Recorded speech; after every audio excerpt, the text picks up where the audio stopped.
Espérate.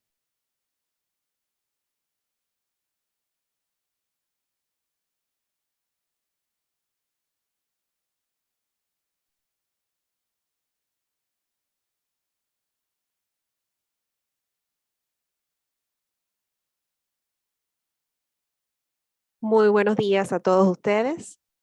De parte de la Organización Regional Antidopaje Panamericana y la MEXNADO, les damos la más cordial bienvenida a esta sesión y les damos las gracias a todos por su participación y su interés en conocer toda la información referente a los procesos de control y todo lo relacionado a la autorización de uso terapéutico para atletas transgénero, dirigida por la doctora Silvia Muñoz, quien es la gerente del panel AUTE en la MEXNADO, con la invitación especial del exatleta olímpico mexicano de taekwondo, Ricardo del Real, la doctora Margarita Cervino, que es psicóloga deportiva, y la doctora Marcela Martínez, psiquiatra deportiva. Hoy estaremos hablando de estos dos temas sumamente importantes y relevantes para todos los atletas, que de igual forma pertenecen al mundo deportivo, y lo sensitivo de cumplir con todos los procedimientos en temas antidopajes para llevar a cabo un juego limpio y libre de sustancias y métodos prohibidos. Vamos a estar dando algunos lineamientos para la sesión de hoy que son bastante importantes.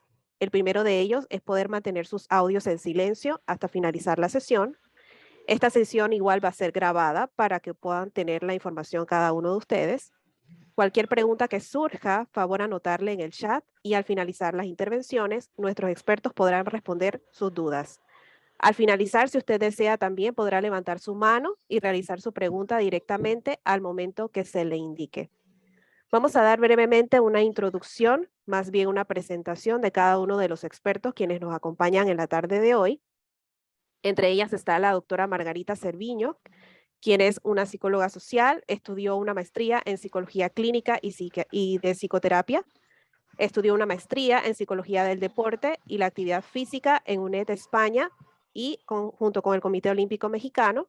Tiene un máster en psicología del coaching, tiene una maestría en clínica y salud, un doctorado en psicología del deporte y fue ganadora del premio luchador Olmeca en el año 2019 por el desempeño en psicología del deporte. Doctora, gracias por estar con nosotros y compartir. También nos acompaña, como le comenté, el exatleta Ricardo del Real.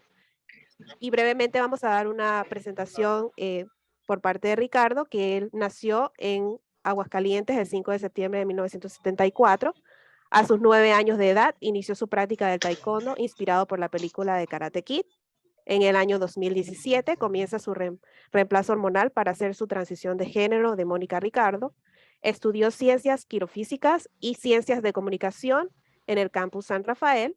En el 2020 incursiona en la actuación en la serie de Netflix La venganza de las Juanas con su papel coestelar, interpretando al personaje Daniel Roldán.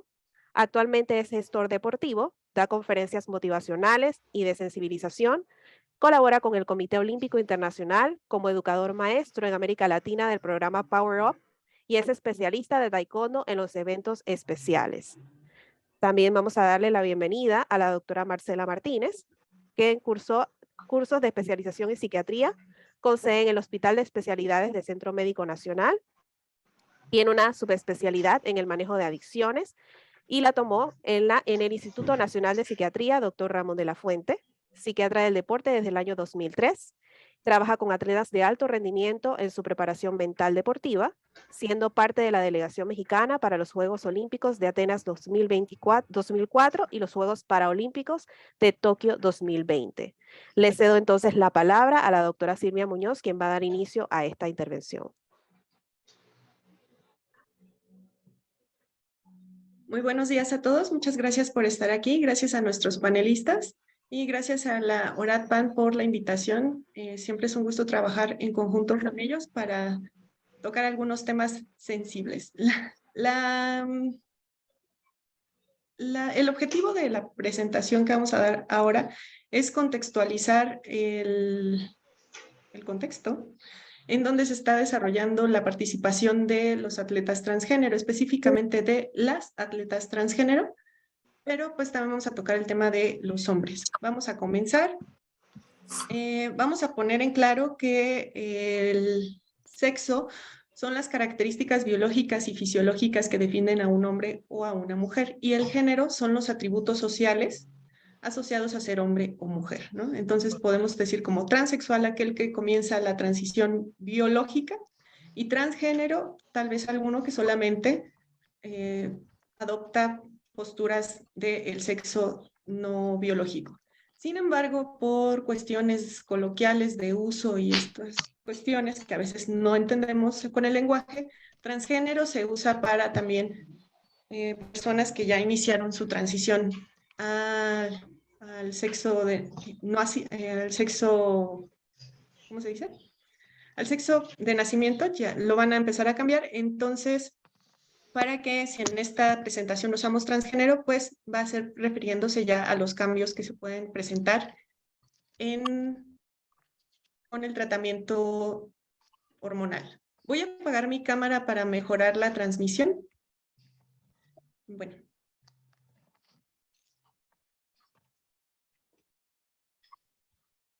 Vamos a hablar entonces del contexto de las posturas de las organizaciones y en particular de la postura de la Agencia Mundial Antidopaje hacia los atletas transgénero.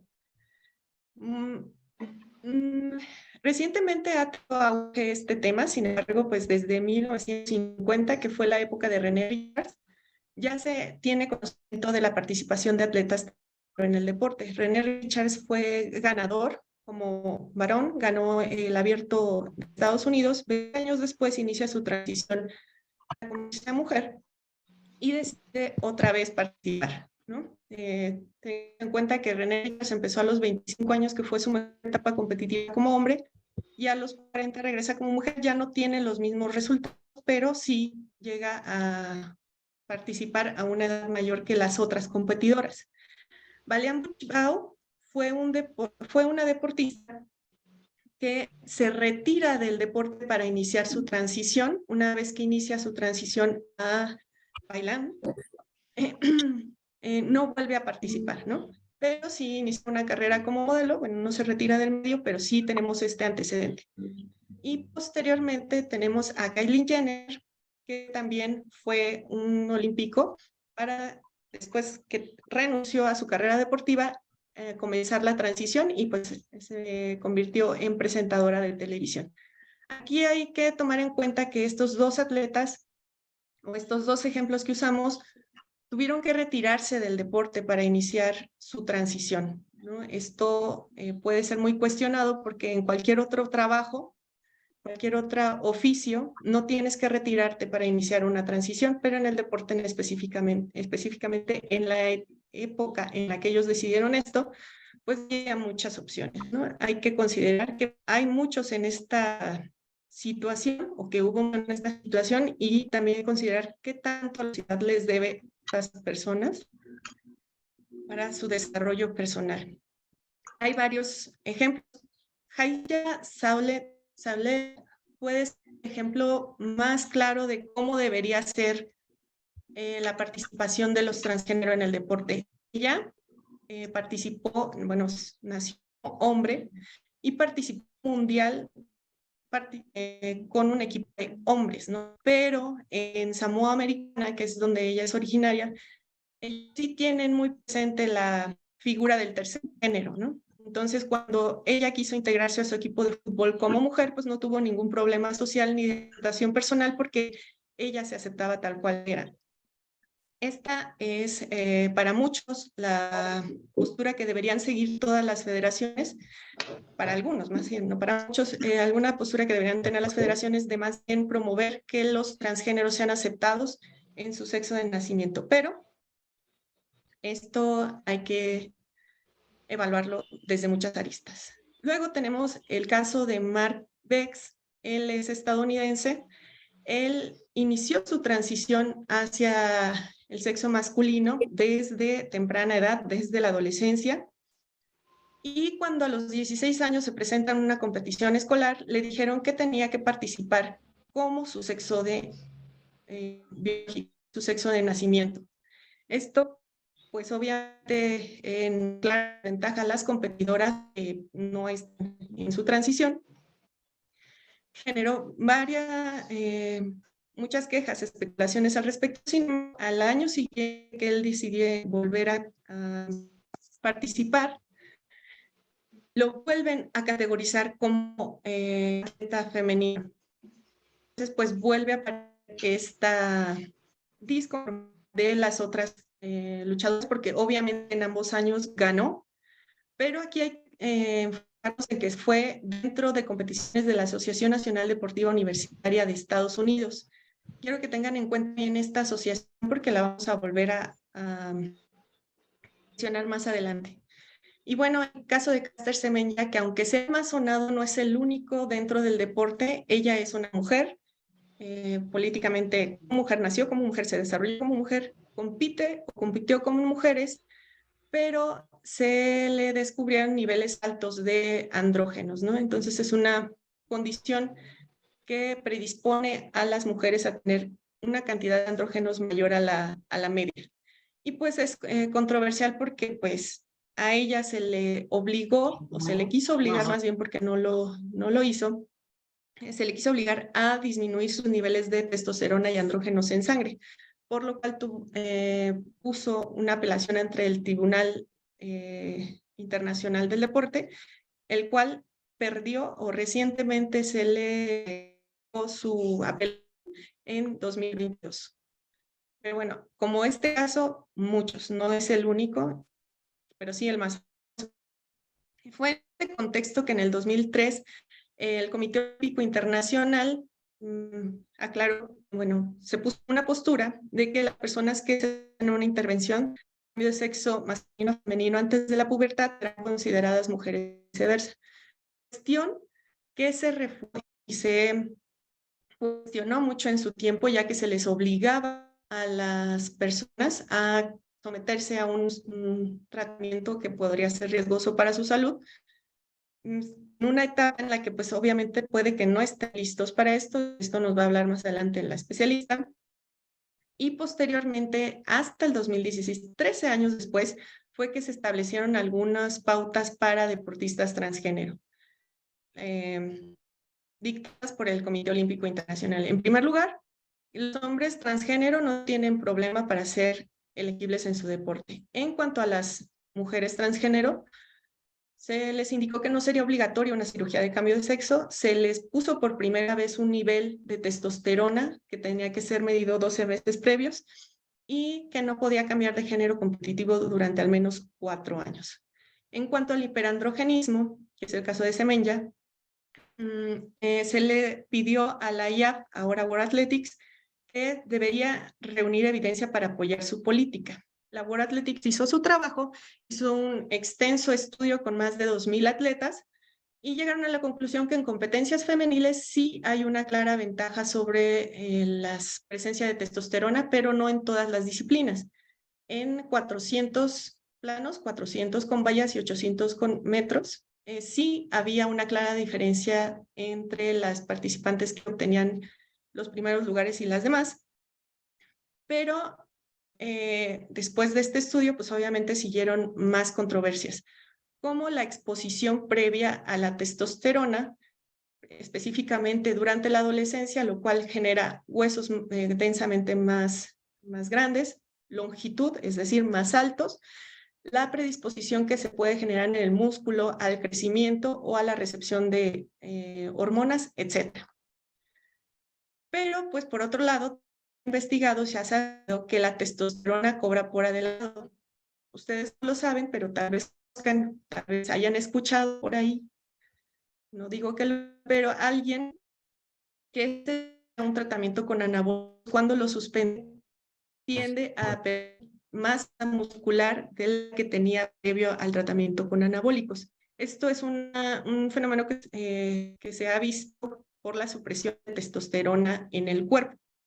Es decir, todo se cobra por adelantado y es uno de los puntos que se mencionan cuando se le expone previamente a la testosterona, bueno, los que están a favor de que los deportistas transgénero participen, dicen esto, que la supresión de testosterona pues les crea realmente una desventaja porque se pierde más masa muscular de la que deberían.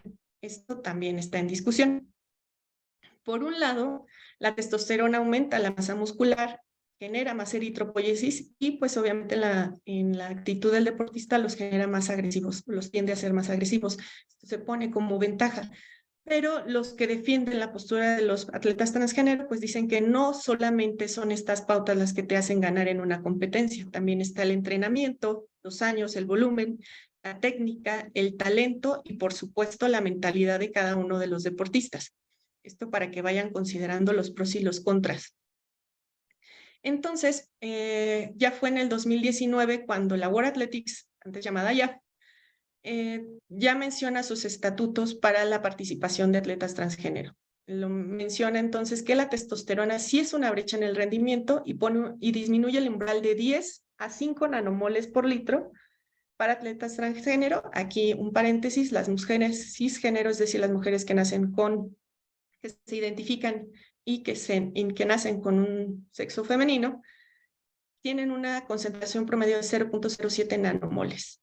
También sigue con el seguimiento a 12 meses de estas atletas, pero también acepta que se necesitan más datos. Es con estas pautas que adopta el Comité Olímpico Internacional para la participación en 2021, en los Juegos Tokio 2020, de las primeras atletas transgénero en Juegos Olímpicos. Estamos hablando de Tiffany Abreu. Bueno, aquí cabe mencionar atletas abiertamente transgénero en el deporte. Tiffany Abreu es una voleibolista de Brasil y Laurel Husbar es de Nueva Zelanda, ¿no?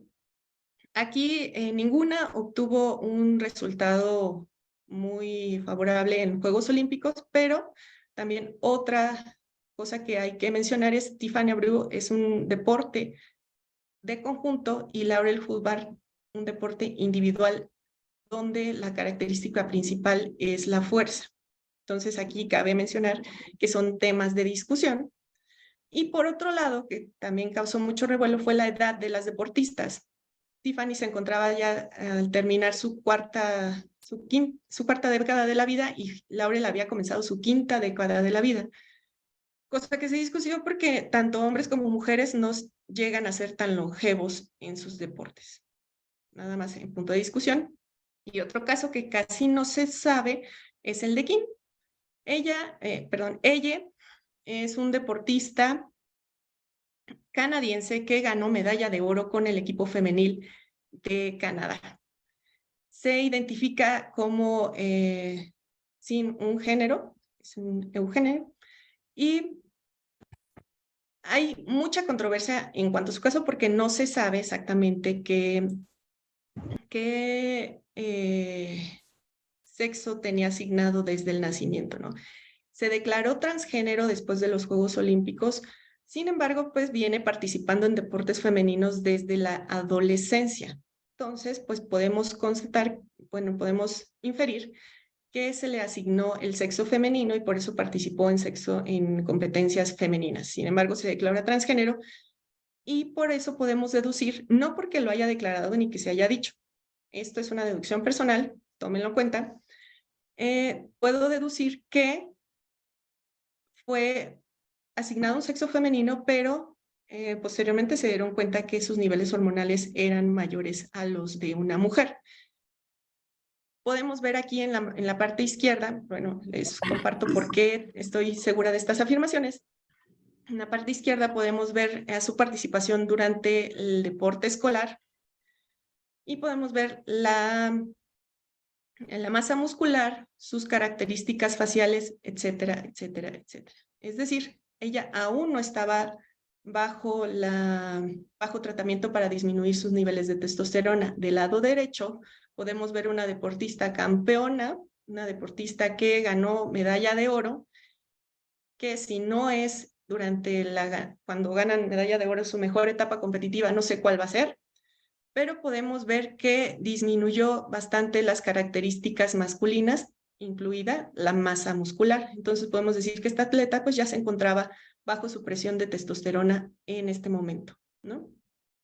Se los dejo a su consideración porque pues hay muchos atletas en este escenario. Ahora, Lia Thompson. Este es un caso que dio revuelo y vuelta al mundo, el cual generó bastantes especulaciones al respecto. Ella, cuando era hombre, que estaba en el lugar 400 y cacho, y cuando pasó a ser mujer, pues se ganó el primer lugar en el deporte escolar de Estados Unidos. Entonces volvemos otra vez a la Asociación Nacional Deportiva Universitaria. Este caso causa mucha controversia, principalmente porque muchos dicen que ya se encontraba bajo la supresión de testosterona, pero pues eso lo podemos dudar por las fotos que vemos antes y después, ¿no? Tal vez me hace pensar que no estaba bajo la supresión de testosterona, sobre todo también por el antecedente de quien la regulaba, era la Asociación Nacional Deportiva Universitaria, y porque posterior a este escándalo, la Asociación Nacional Deportiva dijo que iba a acatar las medidas de regulación de testosterona en sus atletas. Entonces, todo eso me hace pensar que realmente cuando ganó el primer lugar no estaba suprimida en testosterona Lia aún. Unos meses después, también en el 2022, tenemos el caso de Emily Bridges. Ella quiso participar en el abierto de Gran Bretaña, no la dejaron, y entonces salió otra controversia, ¿no? La Federación de Ciclismo ya no va a permitir que sus atletas transgénero participen.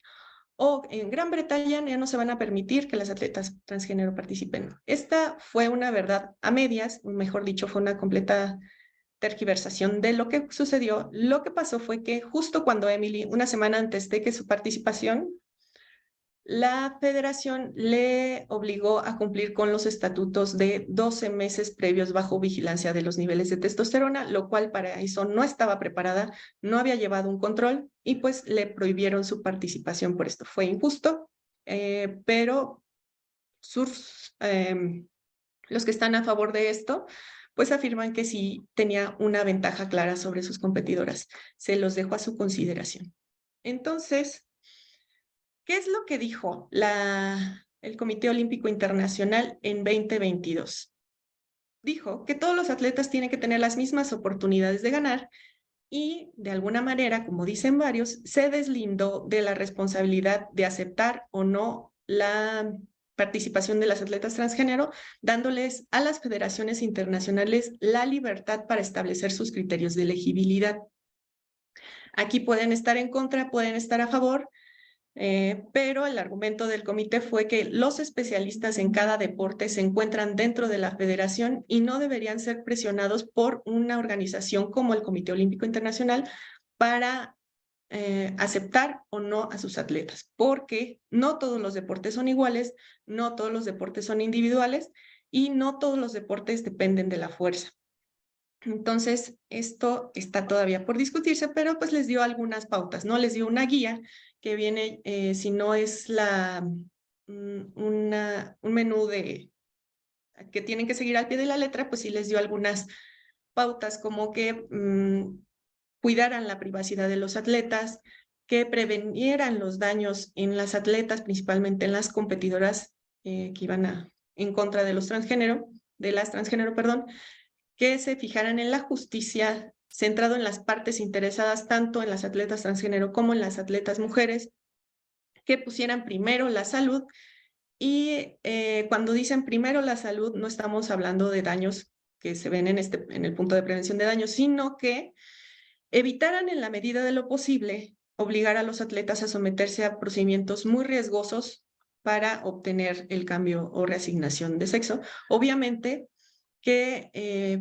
pudieran en la medida de lo posible, o mejor dicho, que uno de sus principales puntos de inflexión fuera evitar la discriminación, que también estuviera basado en evidencias científicas y, por último, que sabíamos que esto no va a quedar en una simple declaración, ¿no? Siempre tiene que haber una revisión, se acepte o no, siempre tiene que estar bajo revisión la participación de atletas transgénero. Esto llevó a unas pautas muy marcadas en ciertas federaciones. La más controversial, creo, fue la de natación, la cual sí ya prohibió la participación de atletas transgénero en competencias élite. También hay que poner un paréntesis, que competencias élite, pues estamos hablando de grandes competencias, no principiantes, ¿no? También puso notas para que regresó, de hecho, algunos creen que retrocedió en cuanto a las legislaciones, porque pide que para participar como atleta transgénero mujer, tienes que iniciar tu periodo de decisión a los 12 años. Entonces, aquí es controversial, pero aún se sigue revisando por parte de la FINA. Hay otras federaciones que parece que van por este lado, que son la Federación de Halterofilia y la de Rugby, pero falta todavía que den bien sus estatutos. ¿Pero qué dice la Agencia Mundial Antidopaje? La agencia no es que se lave las manos, pero no es una autoridad para poner reglas en la participación de los atletas en ninguna disciplina. Se dedica solamente a la parte de antidopaje y dice que si un atleta transgénero cumple con los criterios de su federación, puede participar sin problema, pero debe pedir una autorización de uso terapéutico por excepción. ¿Qué es una autorización de uso terapéutico? Una excepción por uso terapéutico o un TUE, como muy coloquialmente se conoce en el mundo. Es un permiso para usar por razones terapéuticas sustancias o métodos incluidos en la lista de prohibiciones. Y aquí es cuando viene una controversia. El atleta debe demostrar que la sustancia es necesaria. En este caso, para salvaguardar la salud mental de las personas transgénero, el uso de hormonas de sustitución es necesario, ¿no? Hay que tenerlo bien en cuenta. Pero también se va a vigilar que el uso de este reemplazo hormonal solo llegue a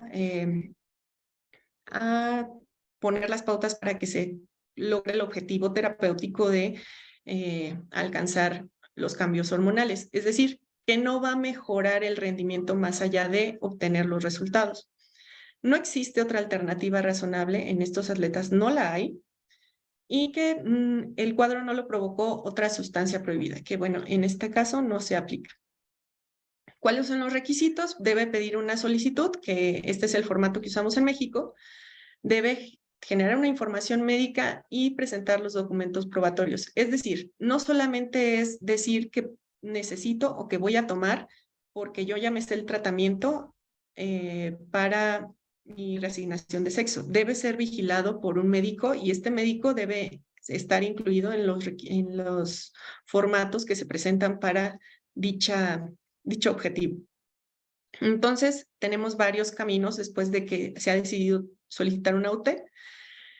Primero se llena la solicitud junto a su médico, se recibe la solicitud por la organización antidopaje pertinente, se revisa y pasa al panel de autorización de uso terapéutico. Este panel está constituido por varios médicos que son expertos en deporte y se resuelve si esta solicitud se acepta o no. Se tienen 21 días para esto y se le envía la notificación al atleta. Este atleta decide si acepta o no la resolución. Si es aceptada, se le enviará un certificado con algunas especificaciones que son a qué sustancia se le permite usar, la frecuencia que se le va a permitir usar, la vigencia, es decir, que puede durar 1 año nada más, la dosis y la vía de administración al que se le está permitiendo.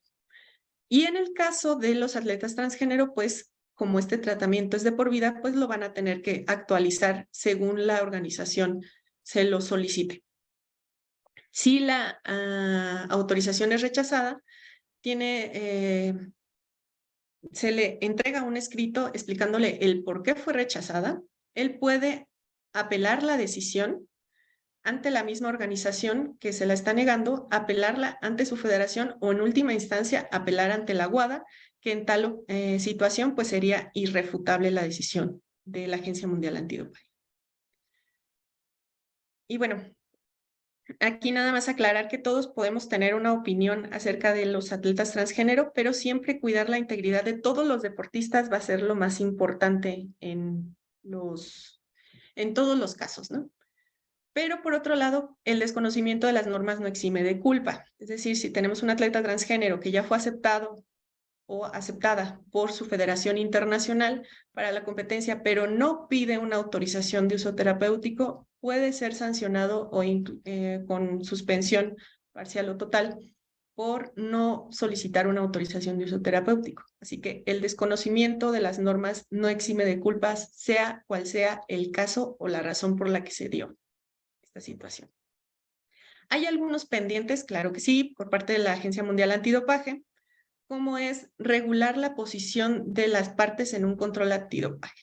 Como sabemos o no, pueden estar familiarizados con el antidopaje, hay varios protagonistas, como es el deportista, el oficial de control antidopaje, y el oficial de control antidopaje puede o no ser el chaperón o verificador, es decir, el testigo. Entonces, no hay una pauta que nosotros debamos seguir que esté establecida por la WADA. Obviamente, tenemos la obligación de no discriminar y eh, eh, no discriminar, pero tampoco, por otro lado, a obligar a los voluntarios o los oficiales a que se encuentren en ciertas situaciones. Por lo regular, yo creo que si se llega a presentar esto, vamos a tener que llegar a acuerdos.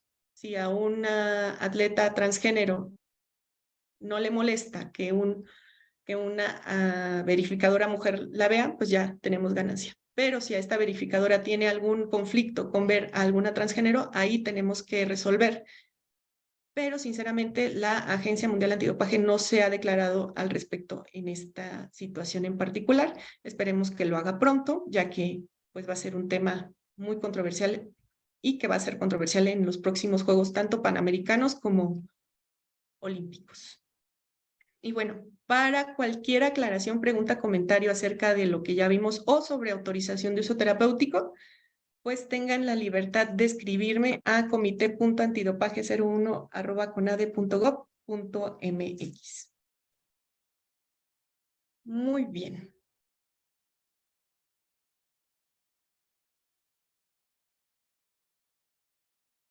Vamos a comenzar ahora.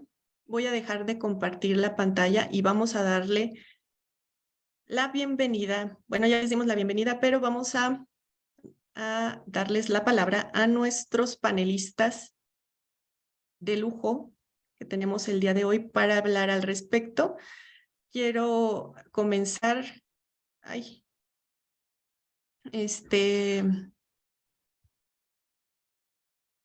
Quiero darles la palabra abierta para si alguien quiere dar alguna posición de lo que hablamos previamente.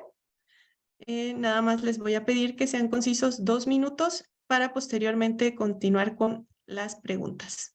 Le voy a dar primero la palabra a la doctora Martínez. Ella es psiquiatra deportiva. 2 minutos, por favor, doctora.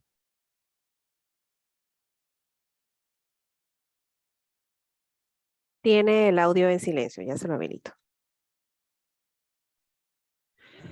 Lo explicaste muy bien, doctora. Es muy importante hablar por este grupo minoritario donde se ha estigmatizado muchísimo, no los hemos incluido y pues eso es parte de nuestra responsabilidad, ¿no? De pronto podemos utilizar un diagnóstico que está en el Manual Diagnóstico y Estadístico de la Asociación Psiquiátrica Americana, que se llama disforia de género, porque como transgénero no viene, y eso puede justificar la autorización de la transición a nivel hormonal o médico. Y lo podemos usar, es como controversial este uso, pero es necesario. Les voy a decir por qué. Porque son personas que tienen poco acceso a salud, principalmente porque ya traen su tema de no quiero que me vean, me toquen estos genitales con los cuales yo no me identifico, ¿no?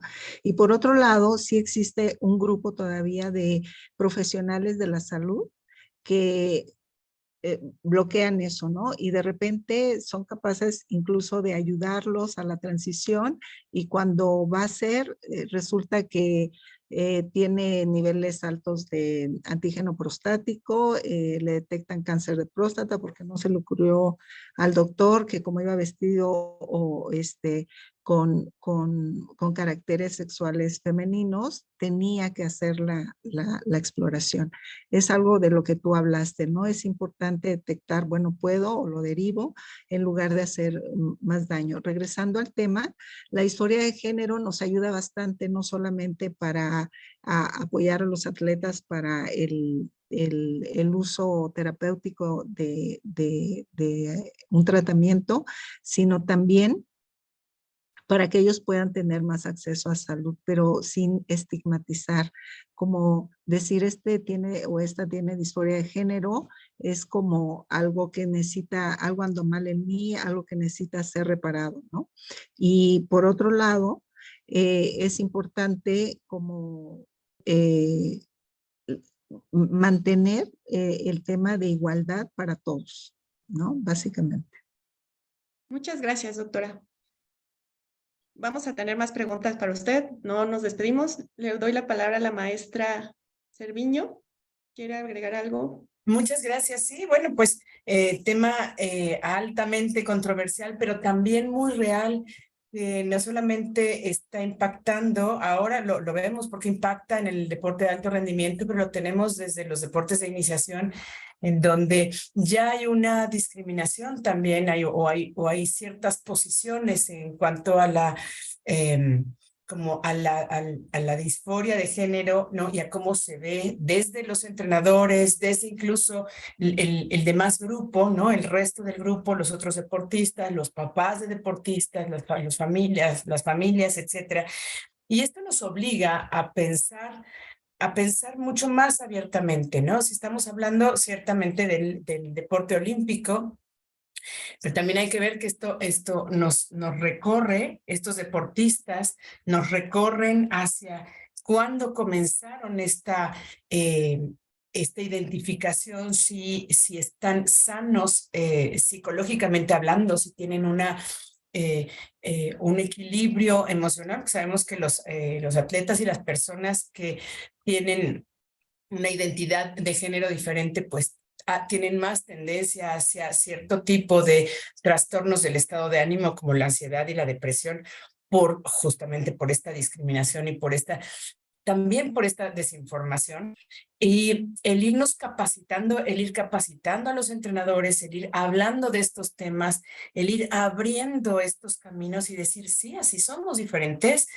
Hay personas de todos colores, estilos y sabores, y esto nos permite ser más generosos desde el punto de vista humano y desde el punto de vista deportivo, más equitativos, ¿no? Hay mucho que trabajar y qué bueno que estamos en esto. Muchas gracias, maestra. Y todavía no se va, ¿eh? No, aquí estoy. Bueno, y algo que quieras agregar, Ricardo del Real, es un atleta, perdón por la corrección, pero él no es un exatleta, es un atleta olímpico, porque una vez olímpico, siempre olímpico, ¿no? Entonces, no sé si darte la palabra, porque a lo mejor tienes mucho más que decir, ¿no? Pero bienvenido, Ricardo. Esta es tu casa. Muchas gracias, doctora. Pues a todos los asistentes, a mi querida Marce y a mi querida Margarita, bueno, personas que yo admiro y quiero mucho. Un honor estar aquí compartiendo un poco pues nuestros puntos de vista, nuestros conocimientos y a su vez también nuestras propias experiencias.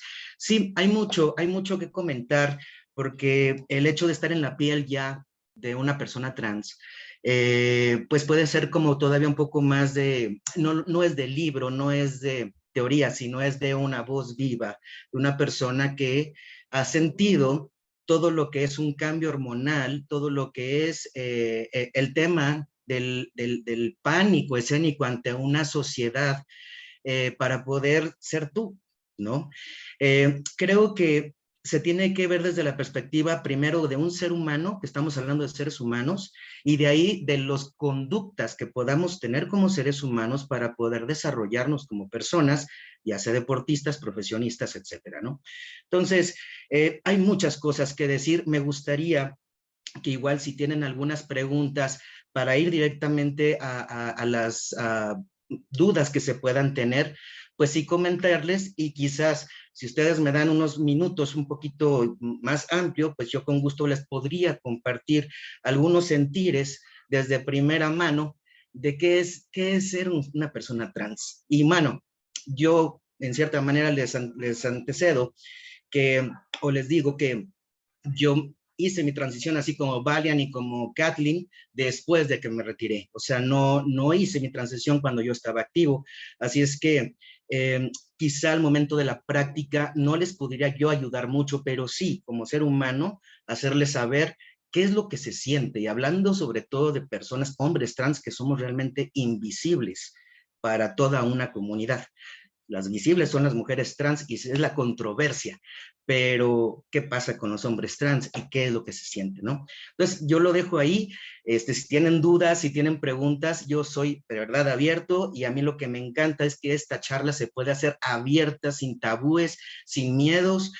Si no sabes cómo preguntarlo, pregúntalo. Yo sé que todo esto va a ser en medio del respeto, pero aquí el que no pregunte, pues no va a saber no va a tener conocimiento. Entonces, les invito a que lo hagan. Bueno, Ricardo, pues ya que das la confianza, vamos a iniciar contigo.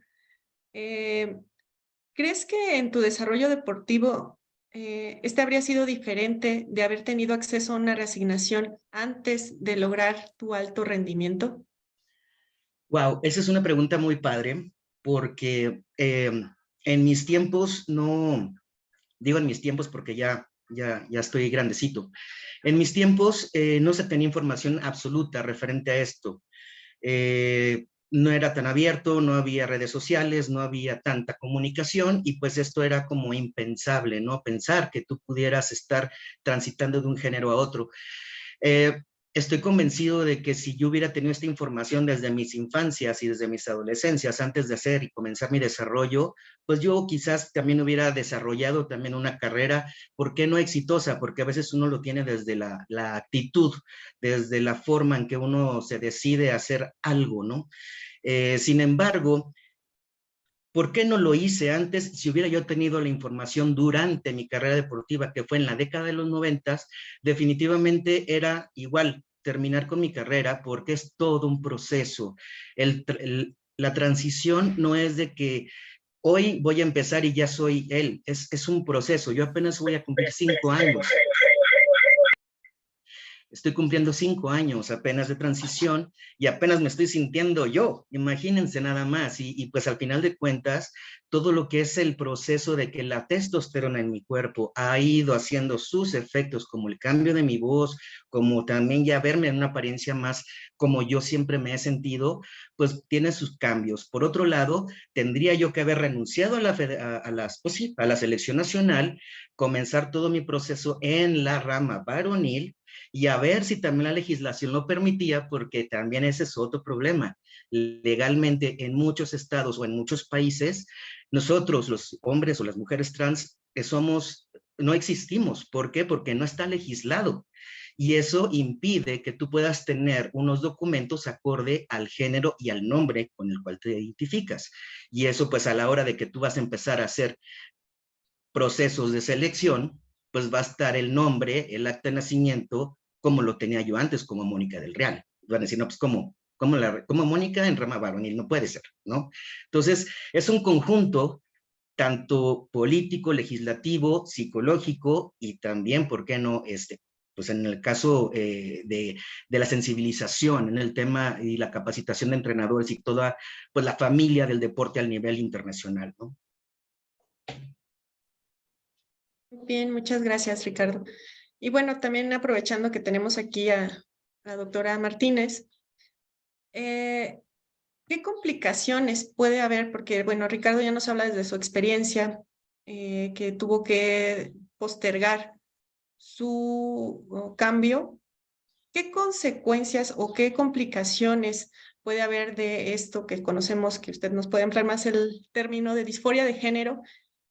¿Y cómo repercutiría en el desempeño deportivo? Esto también por una pregunta que está en el chat, que nos pregunta que si hay una correlación entre el tema transgénero y el trastorno dismórfico corporal. Entonces, adelante, doctora. Usted aclárenos nuestras dudas. Bueno, es un tema muy extenso. Voy a tratar de resumirlo. ¿Por qué estamos tan preocupados de seguir con este tema o esta manera de abordar a los atletas trans, y no nada más a los atletas trans, todas las personas que tengan un género variante, ¿no? Como que tendemos hacia algo no se parece a mí, pues lo rechazamos, ¿sí? Muchos de los aquí presentes son hombres. Pueden ponerse 5 minutos o menos en los zapatos de alguien con un género que no se identifican. Imagínense que los obliguen a adoptar las costumbres, la vestimenta, los roles de una mujer, ¿sí? Todos los días, pero ustedes se sienten hombres y puede llegar a ser vergonzoso. Tienen muchos problemas de autoestima, ya lo decía la maestra Margarita, ¿no? Muchos trastornos afectivos, no todos, ¿eh? Pero de hecho, fíjense, la transición tiene que ver con de varios tipos, ¿no? Social, médica, legal, y pues ahorita estamos viendo la deportiva, ¿no? Eh, hay 3 fases de tratamiento.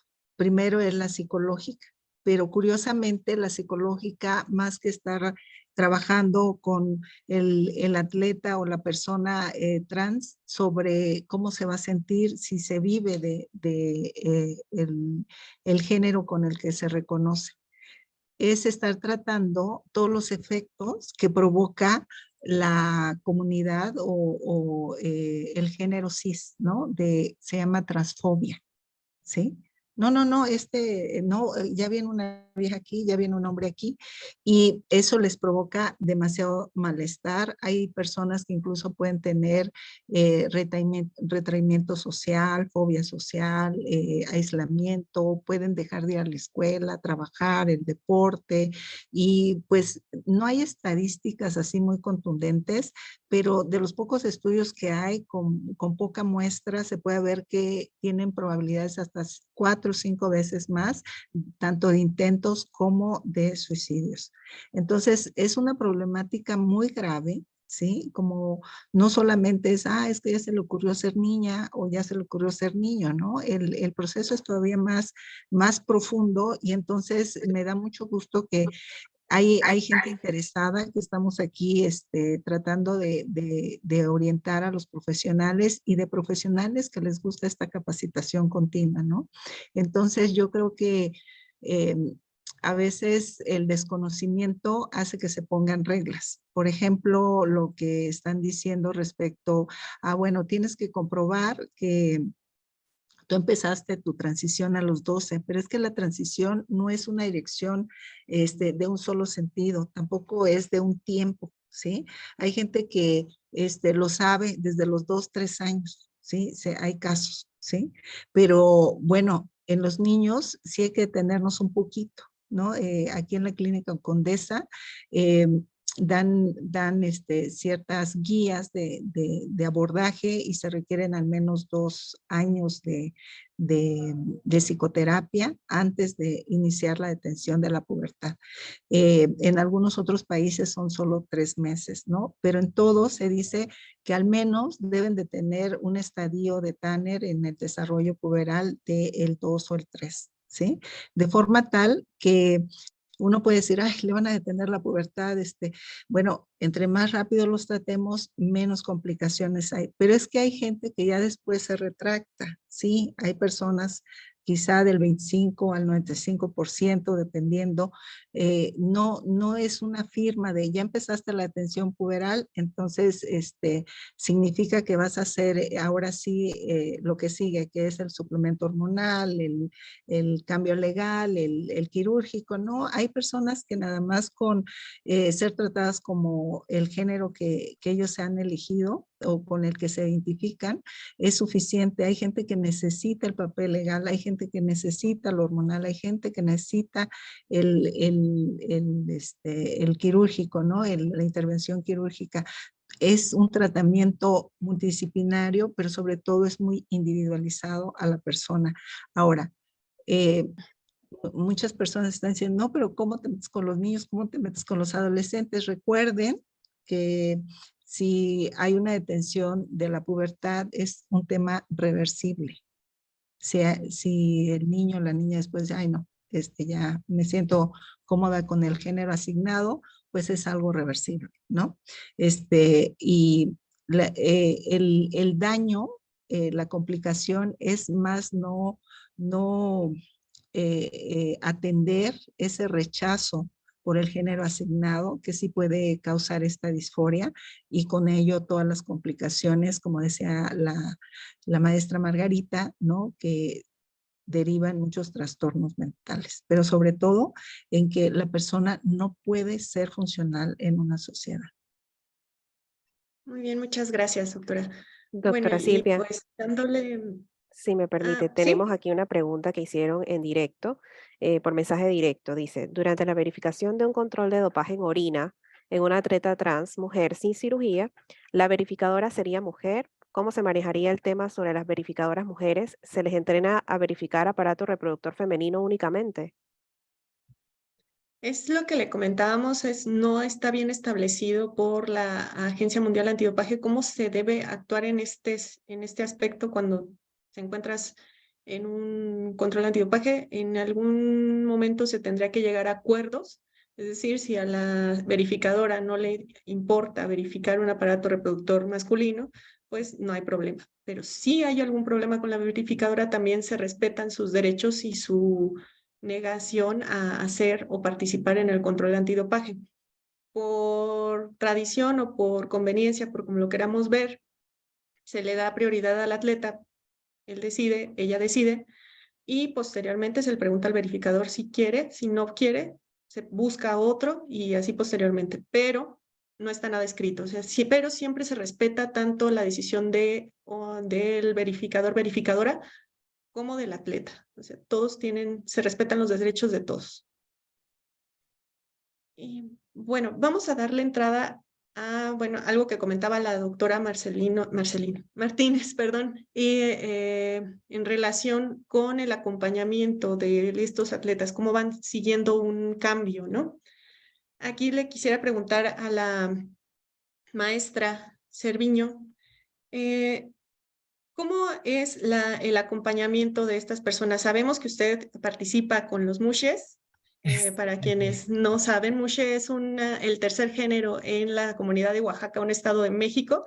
Es algo como lo que les habíamos platicado de Samoa Americana.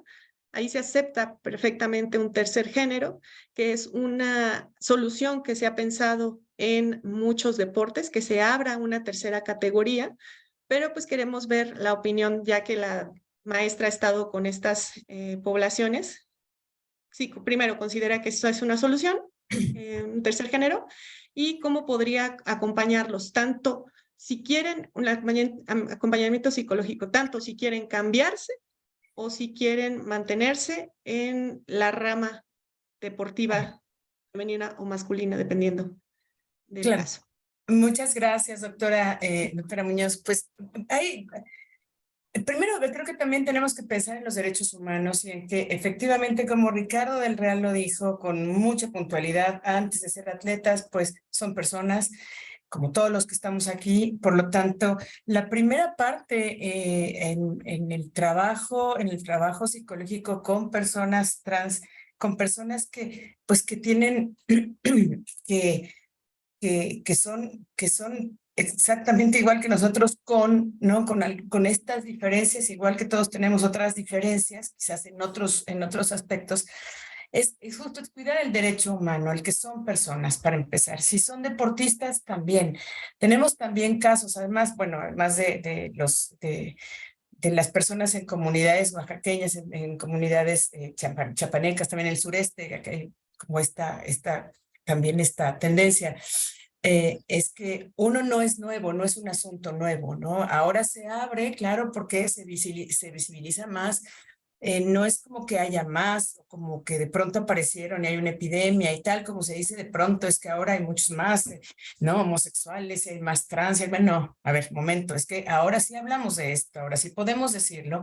Y bueno, también hay una evolución de la sociedad y por lo tanto tiene que haber algún movimiento, no nos podemos quedar pétreos, ¿no? Somos ¿no? de melón o de sandía y nada más, hay mucha variedad. Una de las particularidades cuando hablamos acerca de la posibilidad de hacer un tercer género o una categoría, pues es tan complejo como hablar del deporte adaptado. Tengo muchísimos años trabajando con deporte adaptado también. Y al deporte adaptado se le consideró durante muchísimos años un deporte menor. Deporte menor porque, bueno, son personas que también tienen derecho a hacer deporte, pero, bueno, hacen deporte desde otro lado. No, es alto rendimiento y se llama deporte e incluso yo le quitaría el adaptado a deporte o el tercer género. Si es deporte, es deporte. El punto es que también va a haber una controversia enorme, van a haber muchas cuestiones que tienen que ver con derechos humanos respecto de esta circunstancia, porque si bien es cierto, hay características biológicas que podrán hacer algunas determinaciones, lo cierto es que también todo el mundo tiene derecho a competir. Todo el mundo tiene derecho a participar en una justa deportiva. El punto es buscar el equilibrio. Ahora, efectivamente, si lo que quieren hacer es hacer una clasificación, pues nos vamos a encontrar con otro problema. ¿Por qué? Porque la población que... No hablo de la población trans, que es pues, un porcentaje importante, sino de los atletas que practican alto rendimiento, ¿no? Y que cumplen con estas características, son un número muy... pues mucho más reducido que los convencionales. Y entonces habría también también jugaríamos este juego también de hacer clasificaciones de personas, ¿no? Las personas con discapacidad, las personas convencionales, las personas trans, estaríamos dividiendo más y más los pasteles, ¿no? Entonces, creo que es algo que tenemos que discutir muchísimo, saber exactamente para dónde va a ir y efectivamente, como lo dijo nuestro campeón olímpico, nuestro campeón mundial, Ricardo del Real, pues hay quienes sí son más visibles, ¿no?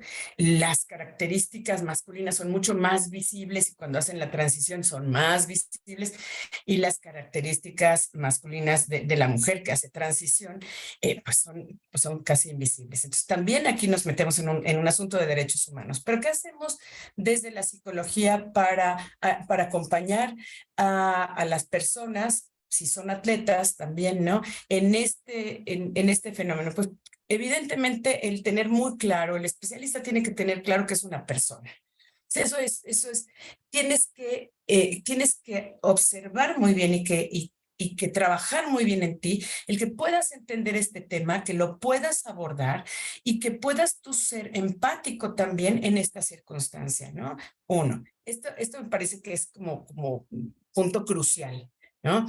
El segundo es que tenemos que saber cómo está su salud mental, es decir, cómo encontramos a la persona.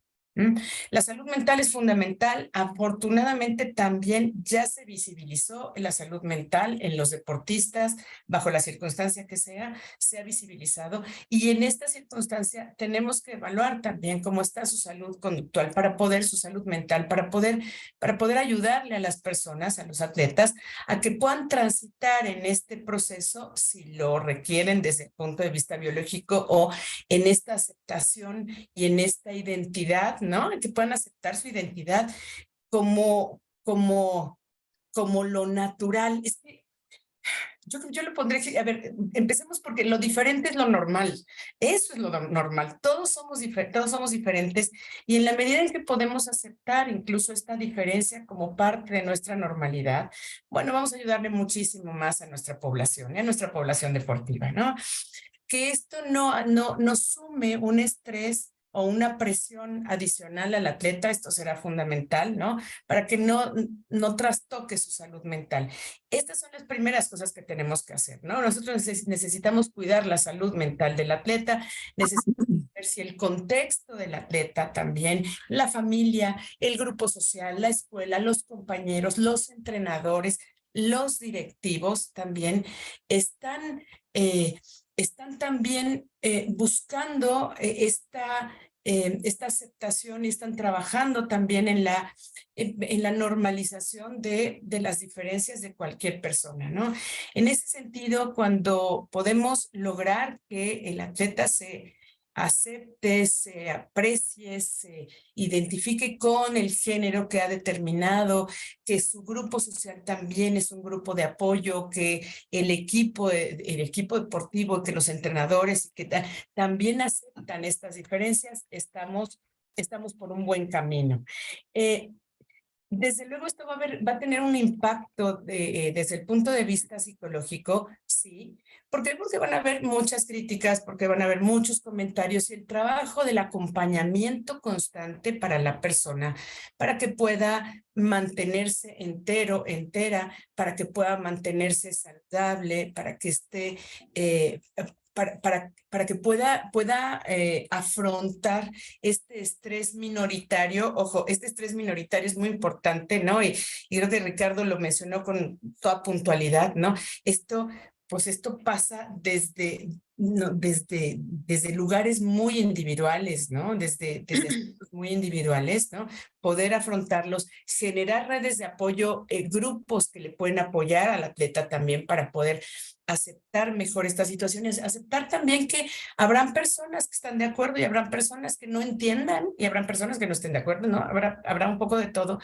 Podrá manifestar y podrá transitar mucho mejor en esto. Adicional a esto, el que se sienta cómodo con su propia sexualidad, ¿no? Y con si está haciendo transición biológica o no, que se sienta cómodo con esto, para que entonces todo lo que va afuera, todas las cuestiones legales, todas las cuestiones de, por ejemplo, ¿no? En el caso de los análisis antidoping, que pueda saber, que en ciertas situaciones va a ocurrir y qué decisiones tomar será muy importante. Todo esto, desde luego, pues lo tenemos que estar acompañando, porque el atleta también está descubriendo un montón de cosas que ni siquiera a lo mejor pensaba, ¿no? que iba a vivir, ¿no?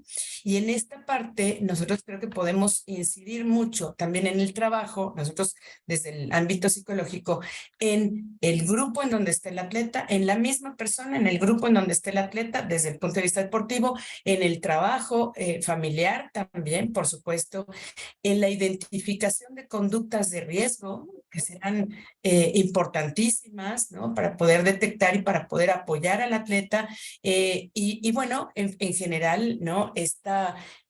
Como todo este acompañamiento para una vida saludable, para una vida en donde pueda practicar también deporte y pueda asumir los riesgos que está implicando todo esto desde un entendimiento social claro, ¿no? Desde el entendimiento de que pues estamos avanzando en esto y que bueno, la ley sigue trabajando para que pueda haber más equidad y que el mismo atleta no desespere, el mismo atleta no se estrese más y que tampoco abandone una actividad que en sí misma puede ser altamente saludable. Muchas gracias, maestra. Muchas gracias. Bueno, vamos a darle entrada a las preguntas. Primero el doctor Huesca, ya tiene tiempo esperando. Sí. Adelante, doctor. Bueno, tratando de ser breve, muchas gracias. Dejen bajo mi mano. Bueno, primero agradecer a la MEXNADO por afrontar y atender este tema tan importante de los atletas trans. Quizá lo segundo sería la cuestión del control de antidopaje, porque los atletas trans y las personas trans es una población que requiere atención, una atención adecuada, ya lo han mencionado y han insistido en varios puntos. A veces la gente desconoce en dónde se puede atender, y ya decía muy bien la doctora Martínez, ¿no? O sea, sería recomendable esto cuando están en las escalas de Tanner 2 o 3, ¿no? Algunos otros autores dicen que hasta la 3.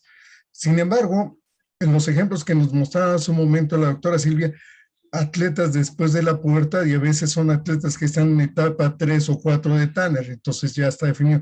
Más los que mencionan, los que aparecen en Estados Unidos en natación, en halterofilia. Bueno, una cosa es el cambio, la otra parte es la identidad. En el caso de Carsten Semenya, bueno, está demostrado, bueno, su problema, pero esto ya hay antecedentes desde los Juegos Olímpicos de 1968, que fueron los primeros Juegos en donde se hizo 100 pruebas de identidad de género. ¿Por qué? Porque los soviéticos utilizaban gente con problemas genéticos, síndrome de Klinefelter, XXY, que presentan hipogonadismo masculino, pero competían como mujeres en una evidente trampa. Y es aquí a lo que nos lleva la parte de la Agencia Mundial Antidopaje. Aceptar a alguien que ya tuvo esa evolución con un género y después cambiar al otro. Sabemos que biológicamente hay una diferencia en cuanto a masa muscular, tamaño de pulmón, de corazón, de consumo de oxígeno, etcétera, ¿sí? Y después hacer ese cambio. Por eso, en cuanto a la transición de género, están marcando situaciones hormonales, situaciones quirúrgicas y un lapso de tiempo que todavía falta por definir. Pero ya Bueno, con eso es concluyo. una pregunta que de hecho Además, ya tiene ahorita con preparada esto la doctora concluyo. Marcela. Y ahorita con eso concluyo, perdite. Como les decía, hace falta, y por eso agradezco a la MEXNAO, qué bueno que lo están tratando. Hay necesidad de seguirlo analizando en varios puntos, pero precisamente, por ejemplo, en México, bueno, por lo menos en la Ciudad de México, hay una unidad de salud integral para población trans, que es del sector salud, está ahí en el casco de Santo Tomás, pero si quieres algo privado, está también el Centro de Atención Transintegral, el CATI. Y en el sistema de salud, desde hace décadas, se ha impulsado y ahora ha tomado más fuerza la clínica del adolescente. Y como decía hace un momento la doctora Martínez, cuando una persona o una familia, mejor dicho, la familia tiene dudas y etcétera, y acude en esta clínica del adolescente, la primera consulta es primero con el psicólogo, a veces con el psiquiatra, después pasa con el gineco, con el endocrino, etcétera. Pero ya hay niveles de atención. Pero este nivel de atención siempre, y atención no solo médico, sino también en el trato, debe de ser respetuoso, porque entre todo, primero son personas, ¿sí?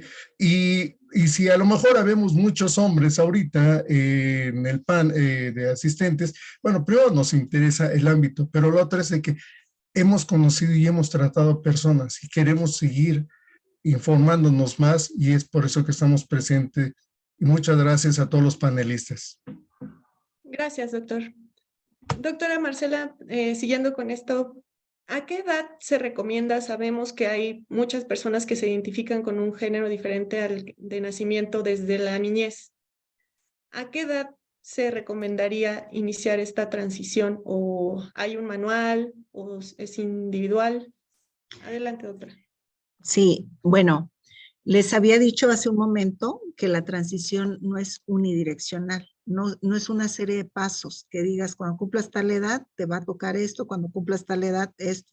Sí hay guías, pero todo depende del paciente. Por ejemplo, una cosa que parece ser engorrosa, pero de lo más sencillo de hacer en nuestro país es el cambio a nivel legal. Puede ser desde los 18 años. Pero si hay esta disforia importante en los niños, en los adolescentes, pues se puede hacer con un amparo a menor edad, ¿sí? Pero en el caso, por ejemplo, de la detención de la pubertad, si ya se cumplen ciertos criterios, se hace una evaluación clínica y se les hace esta evaluación psicológica para ver también el tema de cómo lo está viviendo este niño, este adolescente o esta niña, de forma tal que ellas o él sea consciente del procedimiento. Sí, no se le puede exigir mucho, pero bueno, a su nivel, ¿sí? Y después de esta preparación, lo que había dicho el doctor Huesca, que habíamos mencionado, es mínimo, porque de verdad hay niños con una disforia muy especial, ¿sí? Donde ya están con ideación suicida, ya de verdad no hay medicamento que les pueda atenuar estos síntomas. Y entonces en ellos, bueno, al menos el estadio 2 de Tanner, ¿no? Pero acuérdense que hay una disforia de género tardía.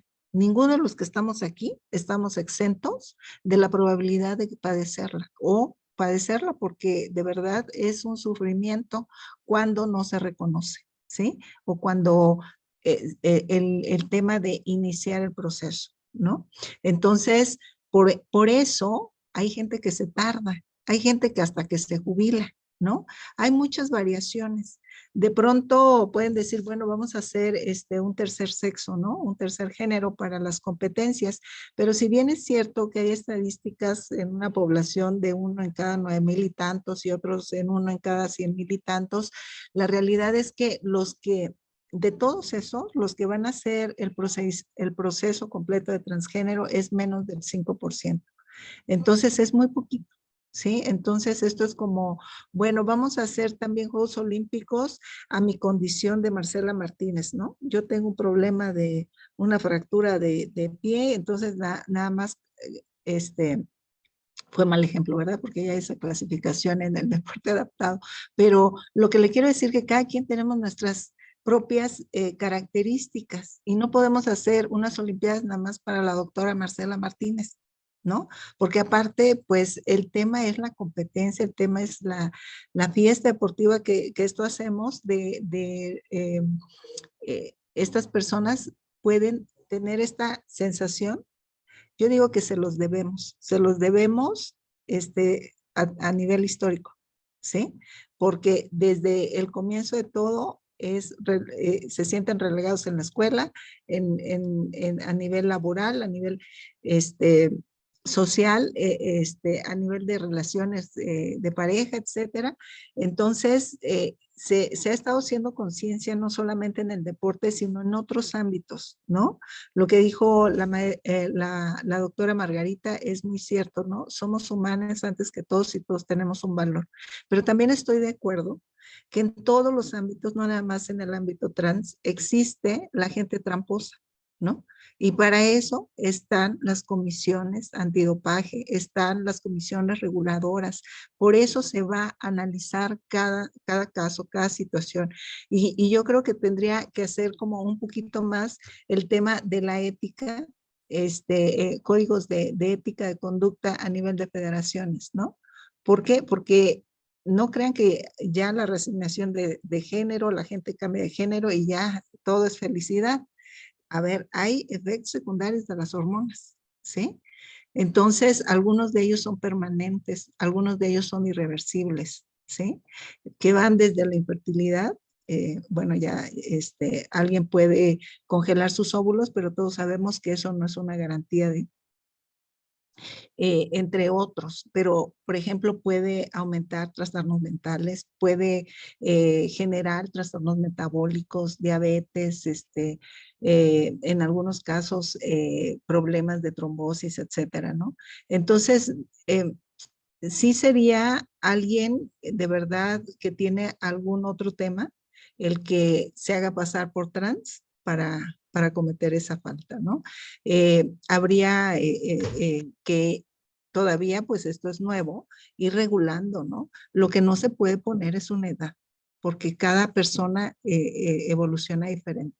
De hecho, hay muy poquita gente que puede evolucionar a una de trans, ¿no?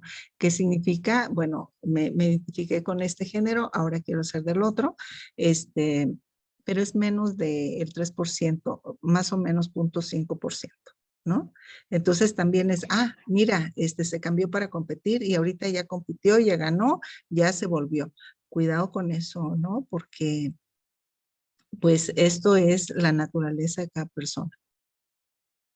Muchas gracias, doctora. Bueno, siguiendo con las preguntas, vamos a Chema darle... López, el señor Chema López quiere.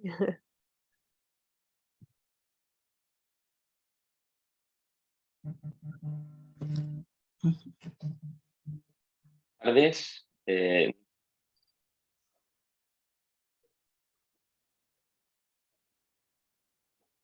No se le escucha.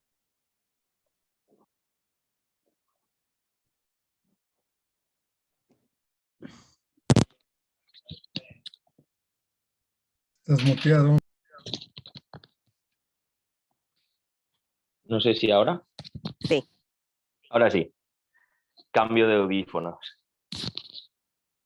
Bueno, en primer lugar, buenas tardes. Agradecer esta exposición a todo el panel que hay porque me parece un tema muy interesante. Mi nombre es Chema López, soy fisioterapeuta de España. Me dedico al deporte adaptado, en este caso para bádminton. Y bueno, vi el tema de la ponencia y me pareció súper interesante, entre otras cosas porque esta misma semana en España han aprobado una nueva ley trans que yo creo que ha sido un paso muy importante, a pesar de que está siendo muy discutida, muy criticada, pero claro, como decimos aquí, hay que ponerse en los zapatos del otro, ¿no?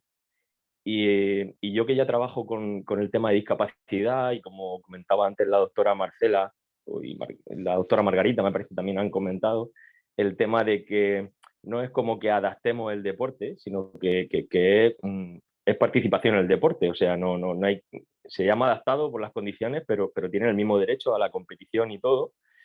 Pues esto se está viendo también en el tema de género, ¿no? De la decisión de género.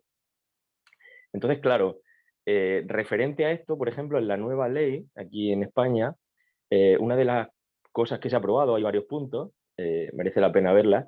Una de ellas, por ejemplo, que un menor de 12 años sea capaz de determinar su género sin poder ser coaccionado por la familia, sin tener que ser autorizado por los padres, sino que un juez es el que puede tomar las riendas del asunto y por lo que hablábamos, ¿no? De que ya desde una edad muy temprana pues te sientes en un cuerpo que no te corresponde. Entonces ahí es donde viene mi primera pregunta, ¿no? Que sería un poco, estamos de acuerdo en que a nivel hormonal el cuerpo, el cuerpo masculino se desarrolla de una forma, el cuerpo femenino otro, en cuanto a órganos sexuales, en cuanto al tema de, en las mujeres, por ejemplo, el tema de maduración, de ovulación, etcétera. Entonces, si ya empezamos desde una edad tan temprana a plantearnos un tratamiento, porque no podemos obviar deportes como por ejemplo el fútbol, en el que tenemos jugadores que quizá debutan en las ligas importantes con 15, 16 años, ¿vale?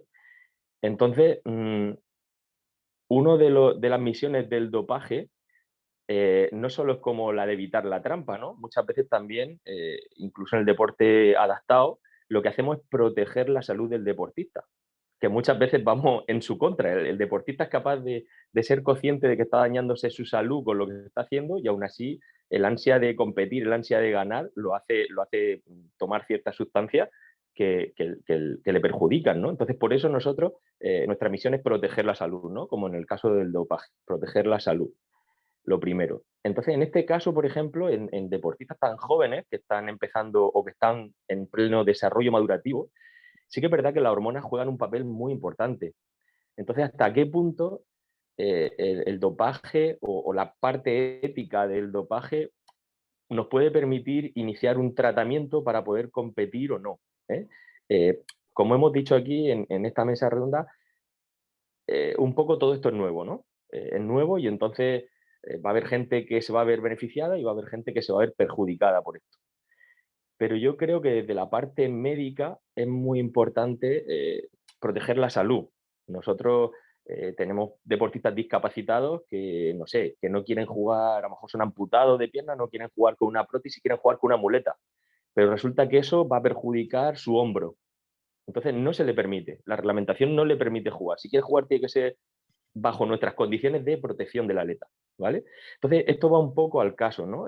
Cómo esto que es nuevo, esto que está llegando al deporte, por eso me ha parecido tan interesante, el cómo vamos a proteger a los atletas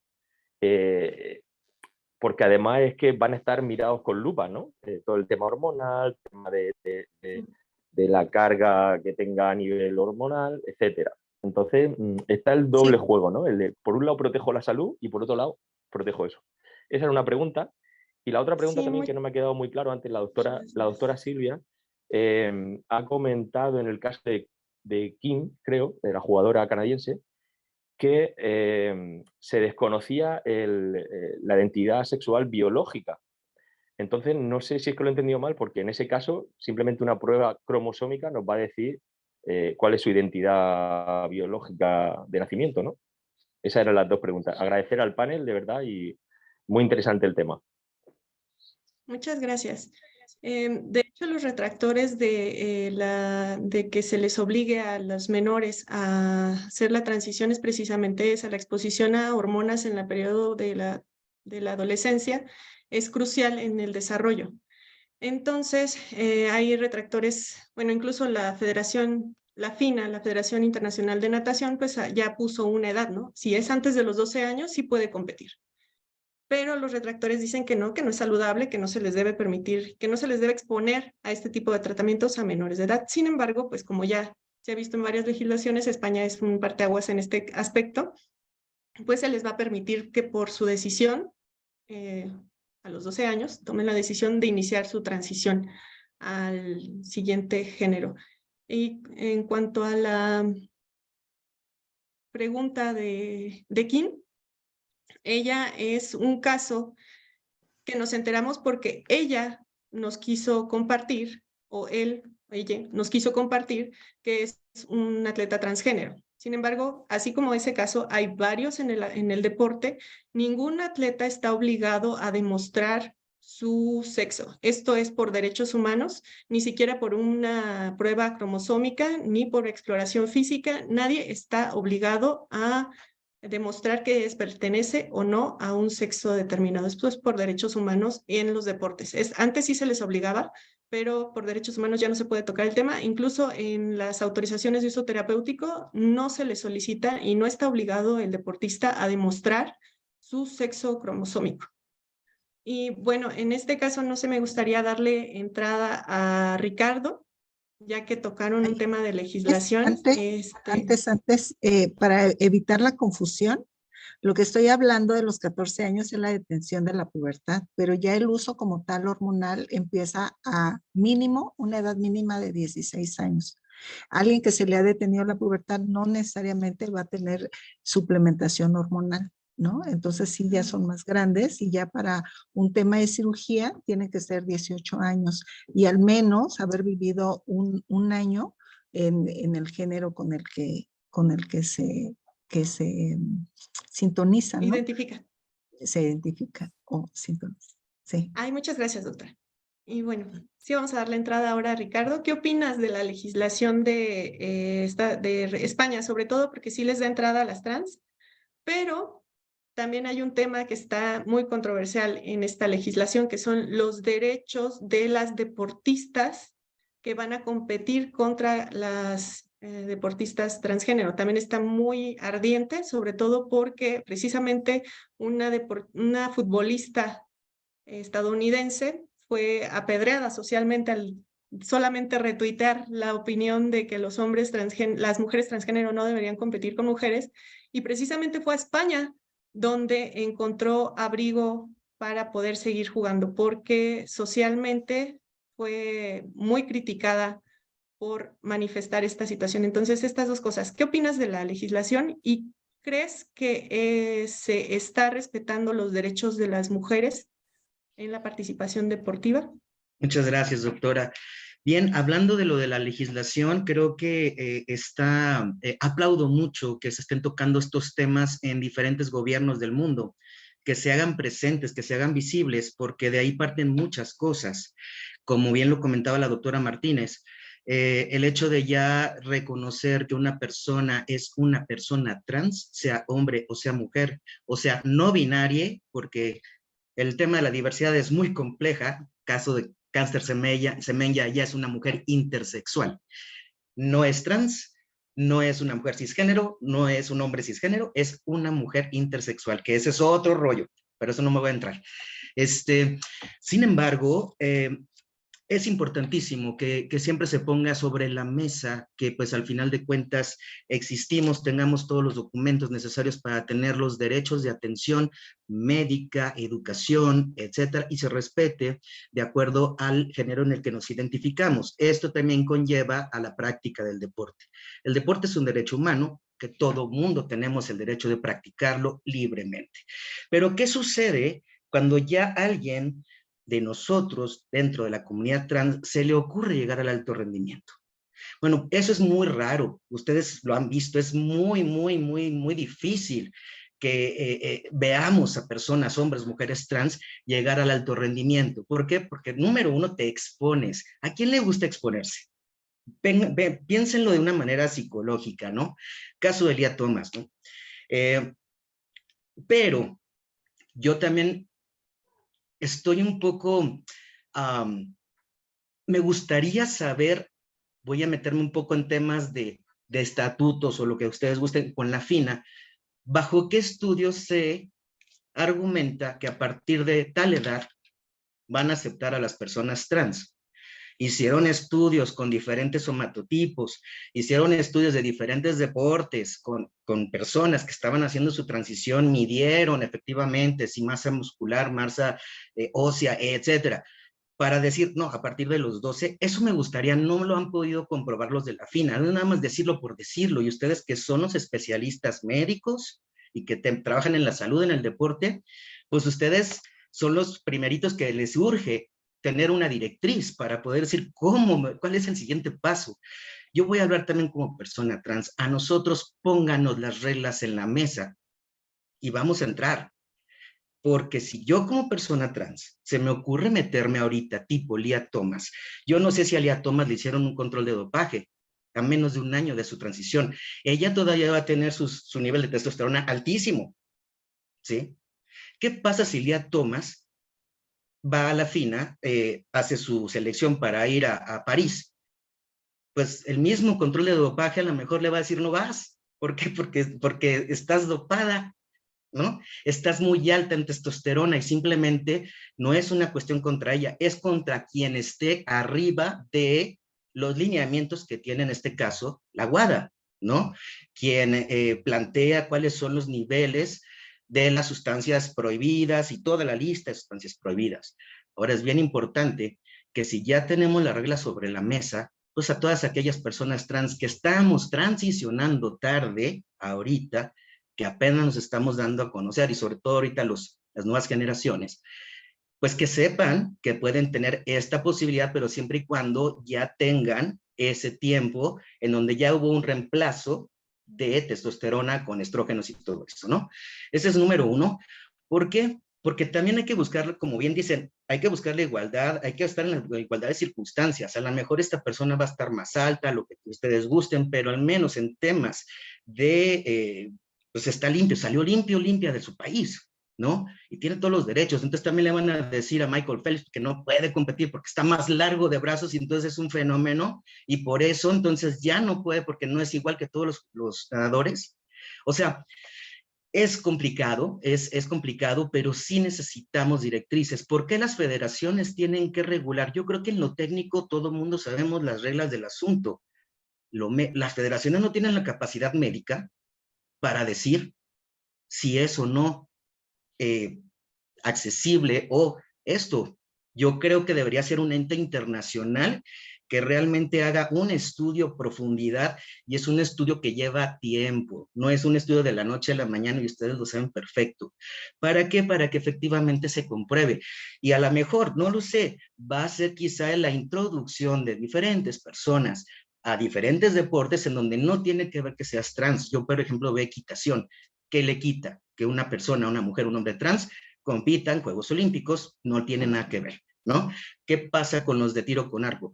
Pero ¿qué pasa con los de contacto? ¿Qué pasa con los de fuerza? ¿Qué pasa con estos otros? Entiendo que de a poco, entre más estudios haya, mayor respuestas vamos a tener, pero ustedes como especialistas médicos, sería importantísimo que de verdad se organizaran para hacer un estudio de seguimiento y para poder ya tener resultados fehacientes para que puedan ser incluidos, efectivamente. No puede ser unos Juegos Olímpicos trans, perdón, pero pues entonces nada más van a haber 3 y pues yo gané bronce porque éramos 3, no manches, o yo gané oro porque éramos 3, no, ¿sí me explico? O sea, realmente es ver cómo solucionarlo, ver cómo esto, y creo que cada vez las personas van a empezar a transicionar más temprano, en donde se van a desarrollar en el género que nos identificamos desde los 4 años, que fue mi caso, como muchos otros más, y que al final de cuentas, al momento de ya estar compitiendo en alto rendimiento, pues ya están compitiendo en su género de identidad, ¿no? Entonces, creo muy bien, bravo España, bravo también Nado, que está haciendo este acercamiento, que lo están escuchando, y les dejo de tarea esto, mis queridos asistentes. ¿Qué puedes hacer tú? ¿Qué puedes contribuir tú desde la fisioterapia, desde la medicina del deporte, desde la investigación, desde la psiquiatría, desde la psicología? ¿Cómo es? ¿Qué les vamos a dar a las federaciones para darles una pauta de la inclusión? ¿Cómo podemos organizar un estudio bien de seguimiento sistemático para que efectivamente ya no haya el problema de las pedradas que decías, ¿no, doctora Silvia? Sino que miren, aquí está, esto es un estudio que se hizo y aquí están los resultados y estos son los somatotipos y por tal suerte, sí, no, X, Y o Z, ¿no? Pero ya hay resultados. Entonces, me aplaudo mucho que estemos tratando este tema, se visibilice y que estemos no preocupados, que estemos ocupados en viendo qué soluciones podemos dar. Y sí, a la entrada a las personas, en todas las personas, sean trans, intersexuales, sean bi, sean asexuales, no importa, pero bienvenidos al alto rendimiento, ¿no? Pero sí, pongan las reglas del juego, porque las personas que van a entrar saben a lo que le entran. Eso sí se los pongo así clarito. No, ay, es que yo soy persona trans, sean buena onda conmigo. No, ni más. Si fallas, vas para afuera, chavo. ¿Sabes? Si fallas, vas para afuera, chava. Aquí las reglas son así. Entonces, eso es lo que sabemos la gente del alto rendimiento. Así se los pongo y espero que les sirva. Muchas gracias, Ricardo. Nada más para ahora sí, que no se preste a la confusión. La Agencia Mundial Antidopaje no es la que va a determinar si entra o no entra un deportista trans a participar. Serán las federaciones, siempre son las federaciones. Incluso los niveles de testosterona que se deben demostrar son a las federaciones, siempre.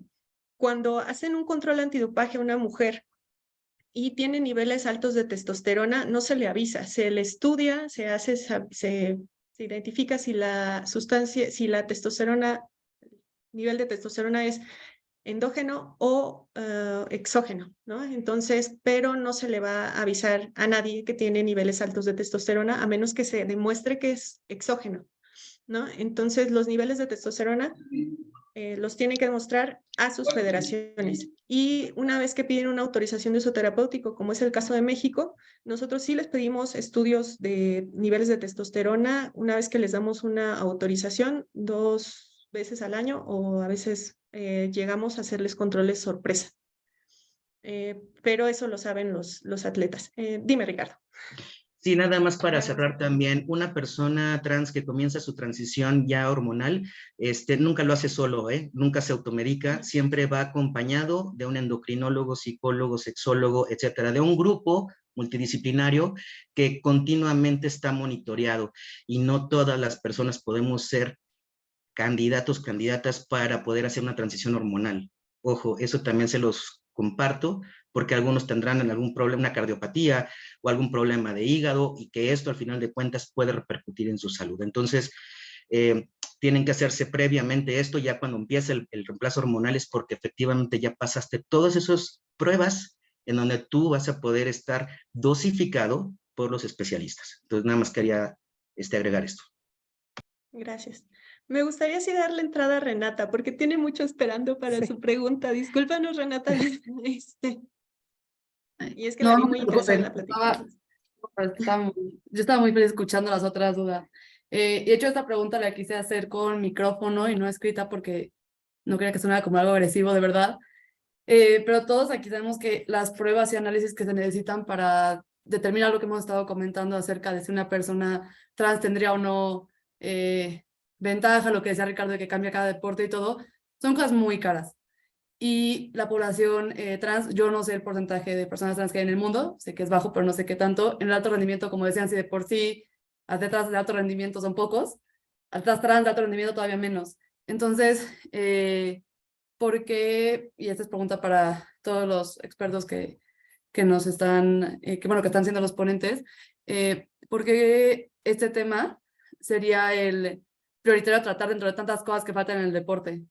Es algo que evidentemente es necesario, que como dicen, es derecho humano, todos tenemos derecho a participar en el deporte, de manera muy personal creo eso, o sea, no nada más en trabajo. Y ¿por qué este tema que, este tema, porque estas pruebas o legislaciones, todo que beneficiaría a un porcentaje tan pequeño, iría por encima o sería prioridad, pues sí, sobre otras cosas que faltan en el deporte? Digo, lo hacía en pregunta platicada porque no quería que sonara como que no importa, simplemente pues se benefician menos personas. Claro. Yo creo que es muy buena pregunta y podemos terminar con eso. Yo cierro diciendo que efectivamente se cree, bueno, gracias por la pregunta, se considera que en este caso se debe dar prioridad a los derechos de las mujeres sobre los derechos trans, ya que se ha luchado mucho por el deporte femenil, ¿no? Sin embargo, sabemos que la población es poca, sin embargo, son personas, ¿no? Entonces, tienen derecho, como todos nosotros, a participar. Creo, como Ricardo lo dice, que se tiene que regular, se tiene que poner bien las reglas sobre la mesa y permitirles la participación y no tratarlos como ciudadanos de segunda, sino como personas que sí importan y, sobre todo, saber que son una minoría, pero seguir trabajando por todos los otros derechos que también hacen falta, ¿no? No solamente esos derechos en el deporte femenino, derechos paralímpicos, deportes con poca participación, deportes con poco presupuesto, países sin presupuesto para el deporte, sin nutrición para el deporte. Son muchas cosas. Creo que el hecho de que se trate el tema trans no quiere decir que los otros demás no importen, pero sí se le debe dar todavía más investigación, sobre todo, como dijo Ricardo, investigación clínica. Bueno, ¿quién quiere participar de los panelistas para ya cerrar? Gracias. Quiero decir, me parece que es una observación muy interesante porque Renata ciertamente podría interpretarse como si algo no interesara o como si no fuera, no, pero claro, y entiendo muy bien por dónde va tu comentario porque es muy atinado. Así comenzó el deporte paralímpico, así han empezado todos los movimientos. En el deporte y en la sociedad, ¿no? Empieza con algo pequeñito y que se va transformando en general, ¿no? Incluso, vaya, todo este movimiento de género, todo este movimiento de transgénero, todo esto tiene muchísimos años, aunque de pronto lo visibilizamos por ahí por los 60s, por ahí tal y también el movimiento de personas con discapacidad por ahí de los 70s, la realidad es que todo esto tiene mucho más tiempo, igual lo podemos rastrear por ahí en la Revolución Francesa y todavía más atrás y así es la evolución, y así son las investigaciones, y así son todos los puntos que van también acompañando el desarrollo del deporte, particularmente hablando del deporte. Así pasa. No todo empezó con todo, no todo empezó con el alto rendimiento o con tal. Y esto hace ruido, ¿por qué? Porque volvemos al punto, son derechos humanos, todo el mundo tiene derecho a hacer deporte, y aunque sean poblaciones probablemente que en un porcentaje menor o en un porcentaje más bajo, existen. Afortunadamente, y con todo cuidado lo digo esto, ¿no? Afortunadamente, las redes sociales y la sobreinformación y la cantidad toda esta atención mediática que se le ha dado a este tema nos permite ver que existe y que por lo tanto, pues tenemos que trabajar en este tema como en todos los demás.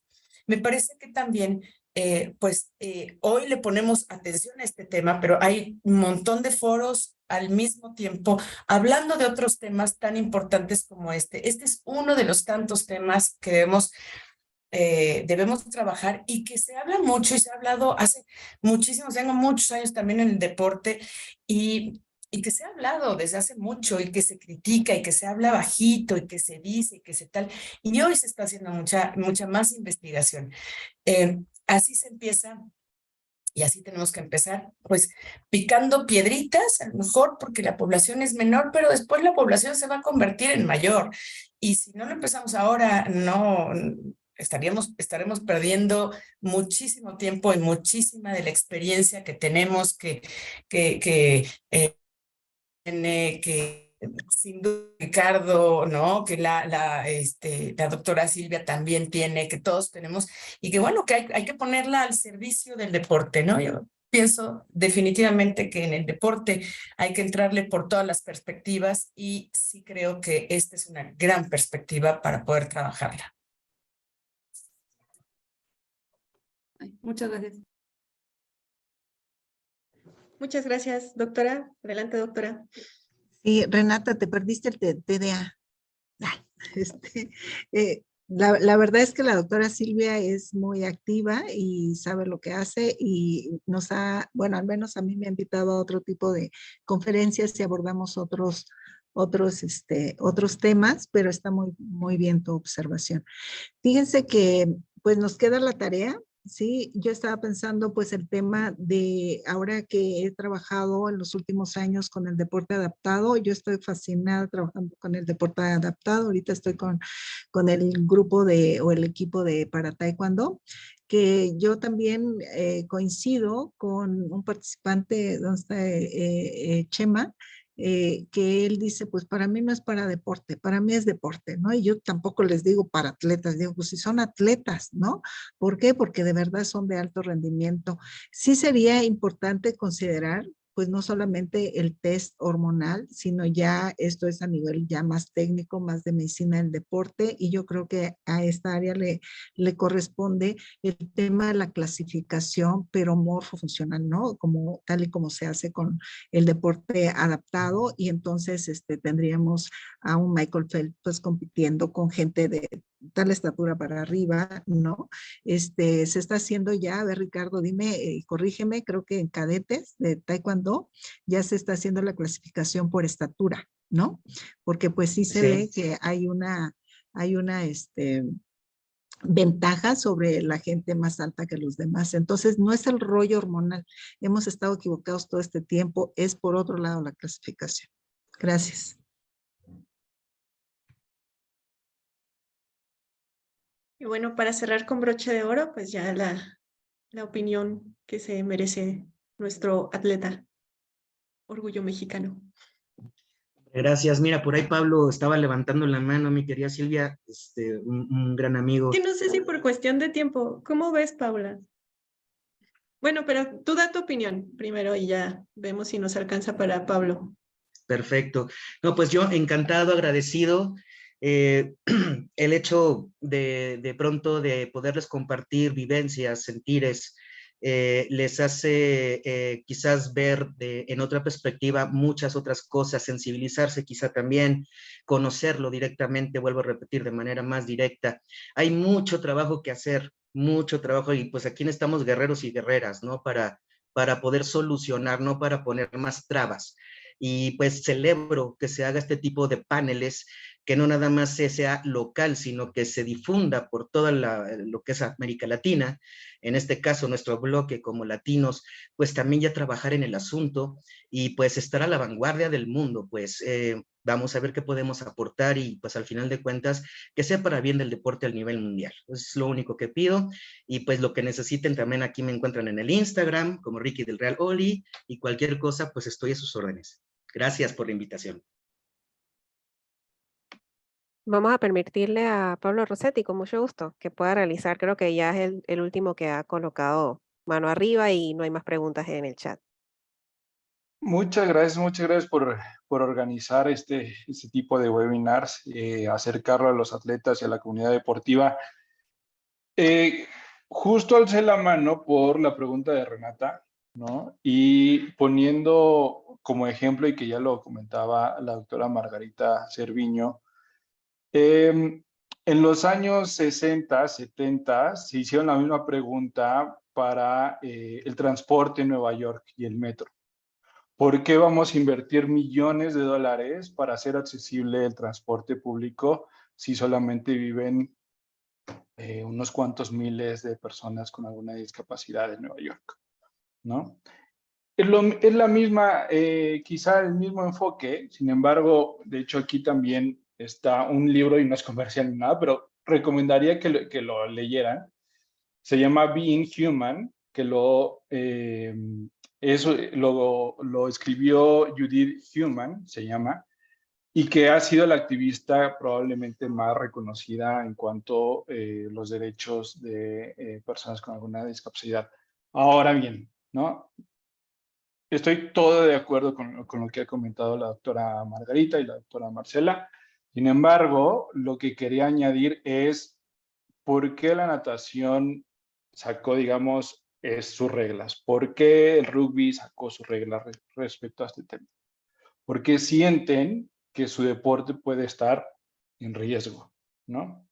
Entonces, por eso es importante que se haga toda la investigación necesaria respecto a esto para encontrar los lineamientos para los atletas. No es que le estén haciendo un favor a los atletas trans, ¿no? Es algo que se necesita para su deporte, para que sea inclusivo, para que no sea discriminatorio, y es algo que así han sido las recomendaciones del Comité Olímpico Internacional.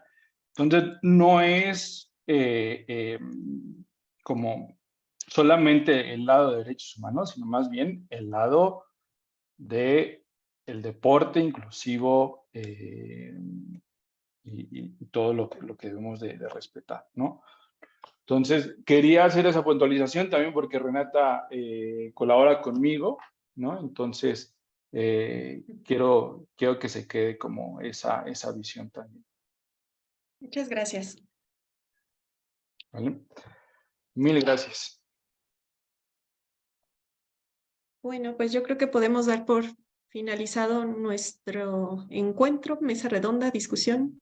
Esperemos que le haya sido de utilidad y pues esperemos que no sea la última, ¿verdad? Muchas gracias a todos nuestros panelistas, súper expertos en el tema y pues por su disposición para apoyarnos siempre. Gracias. Gracias a todos por Gracias por la participar. invitación, gracias por su asistencia. Muchas gracias. Muchísimas gracias a todos y un gustazo ver a todos mis cuates por acá. Ah, sí.